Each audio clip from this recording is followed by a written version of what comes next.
Hey, everybody, it's Mark Pattison. I'm back again with another great episode of Finding Your Summit, all about people overcoming adversity and finding their way. I'm so excited for today's guest, but before we get there, once again, I draw attention to my website, www.markpattisonnfl.com. And there we've got over 245 podcasts of incredible people doing amazing things, like my guest today. You can see the movie, Searching for the Summit. It's up for an Emmy, very fired up. I'm back to working out like an animal, headed for France, Chamonix to climb Mont Blanc, and then a short train ride down to Switzerland in Zermatt to climb the famous Matterhorn. So I'm getting geared up for that. That's not happening until September, but lots more news about that can be found on my website. And of course, I always continue to raise money for Higher Ground, for all the wonderful people out there that need help. And we do that in many different ways. But one of those ways is through my YouTube channel. The icon is on that website. You can push that button. And the more people that subscribe and watch, we can make a little bit of money and then forward that money over to Higher Ground. So very excited about that. So on that note, let's get into today's amazing guest. She's all the way from Morocco, other side of the world. I've got Fouzia Madhouni. Fouzia, how you doing? Hi, Mark. I hope you are doing well. I'm actually doing cool. I'm doing great today, and thank you for having me. Why are you doing great today? Because I'm fasting today, and also I had super cool day at work, so I really enjoyed the day. So Yeah, so let me kind of retrace how I actually found you, right? Because why would some person in the middle of Idaho actually talk to somebody in the middle of Morocco? And our connections are through the NFL. My NFL journey now lives, hopefully forever, called Searching for the Summit on NFL 360. And as I was going through and looking and watching other films that were produced and made on that show, I saw your story and it really drew me in. And I said, I got to see what this is all about, because it had something to do with some lady in the middle of Morocco taking on flag football in a country that I don't think there's a whole lot of football going on. And I was like, what in the world? And so I watched your whole episode and it was just incredible. And so I want to get into that journey. Like the first thing that came to me is, how did you ever make the connection between being in the country that is probably more male dominated, that's got no football, to something that you actually wanted to do? Where would that love come from? thank you so much for the good talk that you said. So I just attended the university, and I've been studying English, and I discovered the American culture. And one of my classmates, she was playing American football with her boyfriend out there, and I saw a picture that she was like having a helmet, and I said I want to be there. So it took me a while to be part of that team, and I really enjoyed the journey. But always the lack of the games, the attention to women, that what did bother me the mostly. So I wanted to do something else. I wanted to have a team, a bigger team that can compete actually. So nobody did compete in Morocco. So we had our first game with the male team, because the girls didn't show up. And we had a game against the boys in Yeah. Morocco. It was the first in Morocco. Yeah, we lost, but the thing is, we really enjoyed what we've been doing. Now you talk just to frame this up. Now we're talking about flag football. We're not talking about tackle football. No, it's just flag football. Yeah, We are well, not. I wouldn't just call it just flag football. Flag football is big, and flag football is incredible. And today, I just read, ironically, because we had scheduled this podcast out a week ago, I read today that the NFL is going to be investing heavily in international flag football. So whatever you started, whatever they found, whatever they wanted to grow even more, it always has to start with the seed, and you could have very likely been that seed. I know. So the NFL International, they are really, really supporting us, and hopefully they will be supporting us in some projects. So I don't want to like spoil the thing yet, but it's gonna be a good thing with them. I feel like I've got to be involved in this in some way. I mean, I love football, right? And I love traveling abroad, and it would be great to go and sprinkle new football teams and how it exists and works and everything else internationally. Like how hard? So you go to like again. I'm just trying to reset like how difficult this task was because you go and you decide that you want to start a flag football league, really a flag football team, which then you need a league because you need at least two teams, sets of teams to play against each other. And you're communicating and articulating what you're trying to achieve in a country where traditionally women are exposed necessarily to NFL players. So just like that's what we grew up with here in the United States. So with a guy like me who played it or a girl who watched it at the time. Now there's flag football. At least everybody had some exposure to the NFL in college and high school and on down. Yeah. And where you grew up, there wasn't anything. So you're starting with from a absolutely completely blank canvas, right? And how do you recruit? How do you organize? How do you get people to get excited about something that they've never seen? So football in Morocco is not that popular because mostly people still confuse it with rugby. And whenever they see the balls, I was like, no, it's not. It's another thing, but it's cooler. Yeah. So to be honest, it takes a lot of fails in order to have that ultimate organized a structured organization that you can have. I already built a first team, which is the Jaguars team. I had a lot of ups and downs, and there is some teams in Morocco now, they have ups and downs as well. It took me, as I mentioned, a lot of fails in order to have what I'm having today, which is Weekend Morocco organization. Basically, with Weekend Morocco organization, we seek to promote American football and make it accessible to everyone with no resources.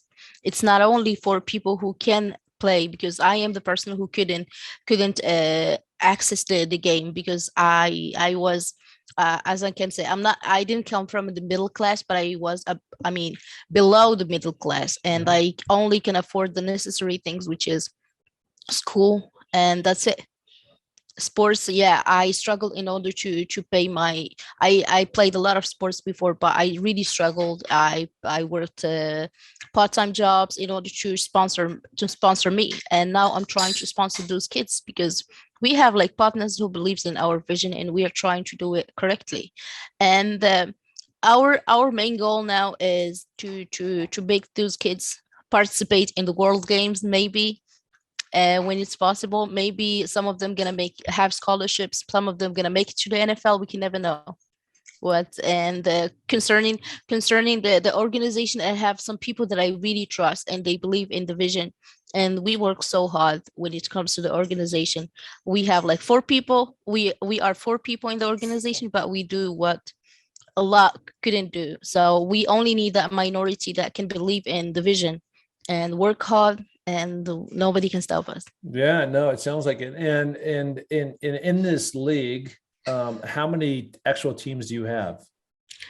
So basically, I'm not running the league. I'm just running the organization, which is Weekend Morocco. We built the first academy. This month we are opening the second one, and we're gonna open academies all over Morocco. And at the end, because there is no football youth in Morocco, we are the first who created the first academy in Morocco in order to educate through American football, which is make the kids really, really well educated, as well as being elite athletes on the field. Mm. So we are trying to balance between education and sports. So in the future, they really can go somewhere. And how do you, okay, so you've got this momentum going, you've got four people that have created this army to educate and bring kids together, and you can teach them like the fundamentals and everything like that. And I want to jump now to the NFL. There's a couple of things that happen on that front. Number one, how would this person, this girl in the middle of Morocco, ever get the attention of the NFL? That's number one. Number two, how would that girl in Morocco, which is you, get the attention to the point where now that they actually want to fly you to the US and go to a Super Bowl and sit up in the press box and do all these fun things, right?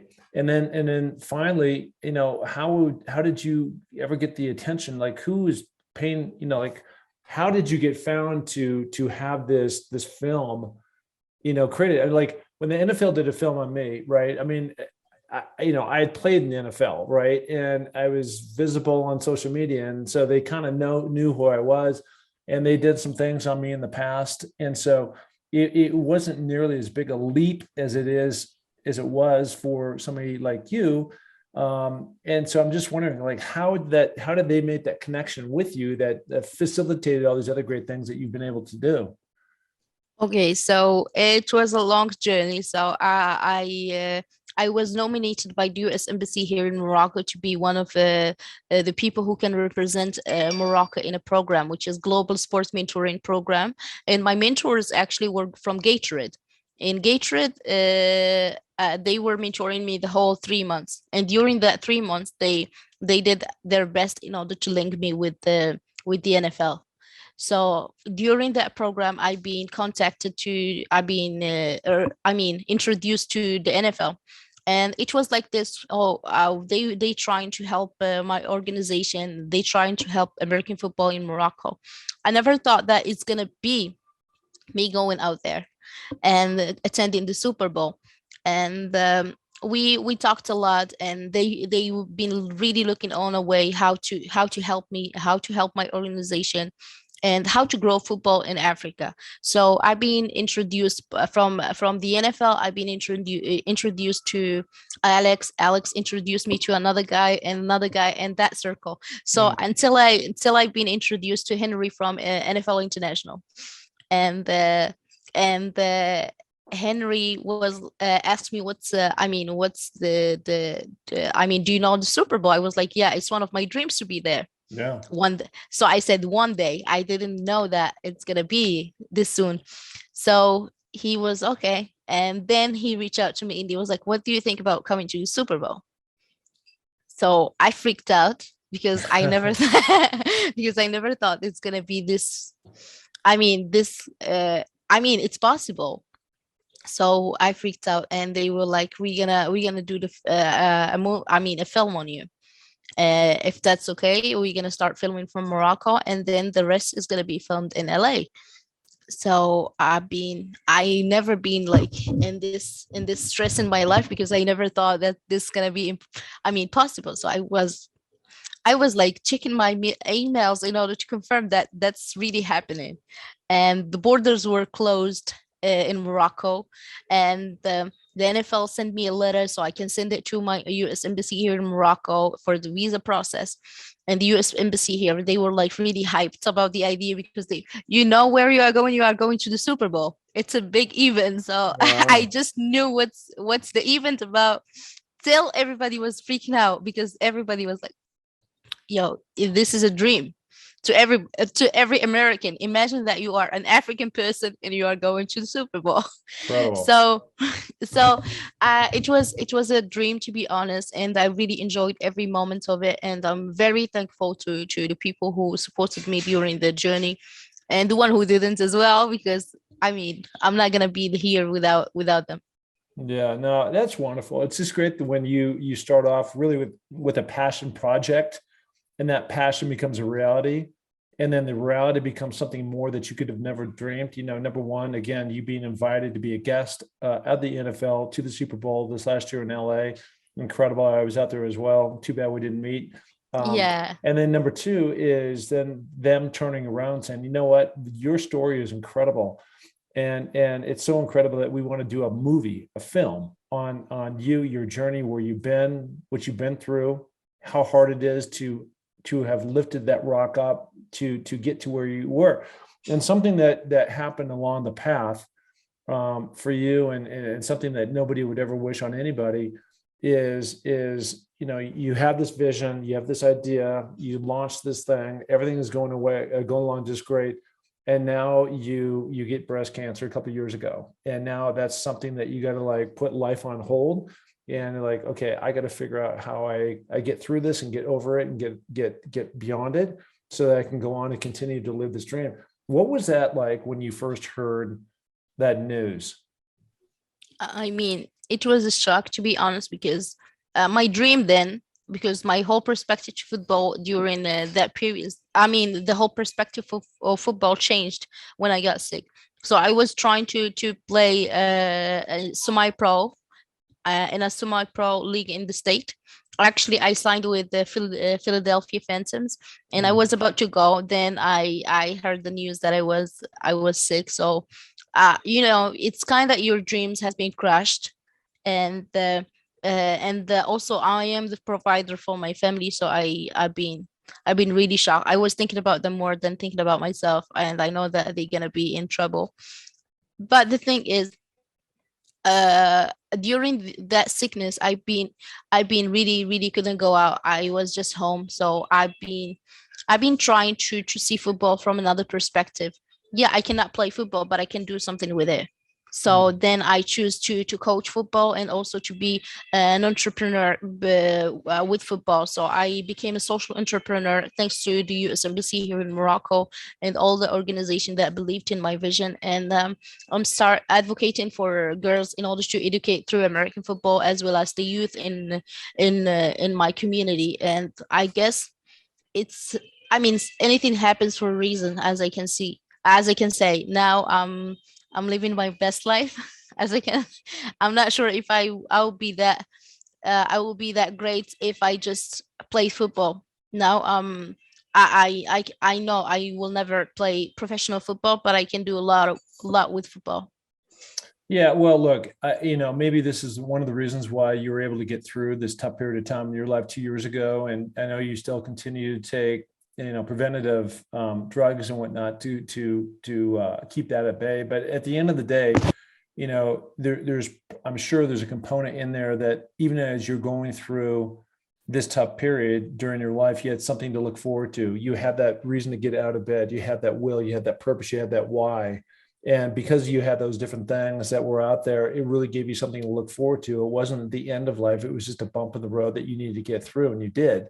And look at all these miracles and all these great things that have come your way, and all this recognition that you deservedly, have earned, that helped create this beautiful film about your story, living in kind of a male-dominated country, that you're taking a sport that nobody's played and making it available for all these kids, and they were having such a great time with it, and then bringing other people into it. And so it's just kind of like the gift that somehow or another comes full circle back to you.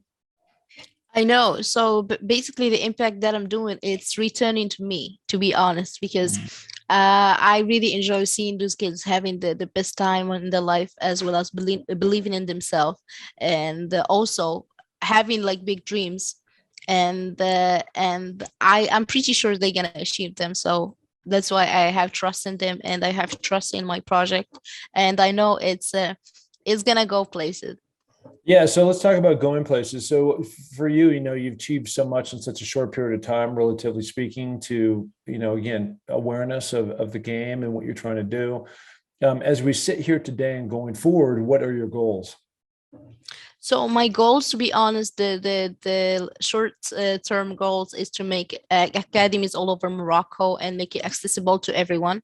And hopefully, I will be doing weekend Africa in the future, and make it accessible to all the youth in Africa. And one of my huge goals now is to take one girl, because from the academy, and one boy to the White House. I know it's a big dream, but we can never know. So Well, the yeah, no, we that's dream. no, well, you have to dream, right? I mean, I started dreaming about climbing the seven summits, and it took me 10 years to do, but I finally got there. And so that started off as a dream, and that goals are really just dreams unless you get out there and you fulfill them. And Yes. we all need those things, right? Yeah, so to be honest, I really cannot because motivation is the only, and also dreams is the only thing that give me that drive in order to do something in my life. Because I know I'm not an athlete anymore, but those dreams are keeping me alive. Well, I'm not necessarily an athlete anymore, but I'd love to come and be in your league someday in Morocco. Man, that would be a dream of mine someday. We can make that happen very soon. No All right. worries. Well, I'll talk to the embassy here and see if we can get them to fly me over there. Yeah. Like they did for, well, that's so great. What, tell me the name of your movie and where people can find it. It's Weekend Fouzia Madhouni. It's Weekend, Wecan, and my name, Fouzia, and Madhouni, Madhouni. Yeah, I think that we'll put it in the show notes, but I think that can also again be seen on NFL 360. That's the big channel. Yeah, it's also on my bio on Instagram. It's Okay. So that's and I know you're big on Instagram because I initially met you on Instagram, which was great. It was a little, I decided to drop in on you, but people can find you there as well. What is your handle on Instagram? It's my full name. Got it. So we will have that in the link as well. Listen, I so appreciate you coming on today. And again, when I was going through just making sure that my film was on NFL 360, and then I found you, and the story just appealed to me. I was like, what is this all about? And then I got into it, and it's just like grab some tissue and some popcorn and sit in and watch this great. I think it's around 30 minutes, which was just really cool to watch. Thank you so much.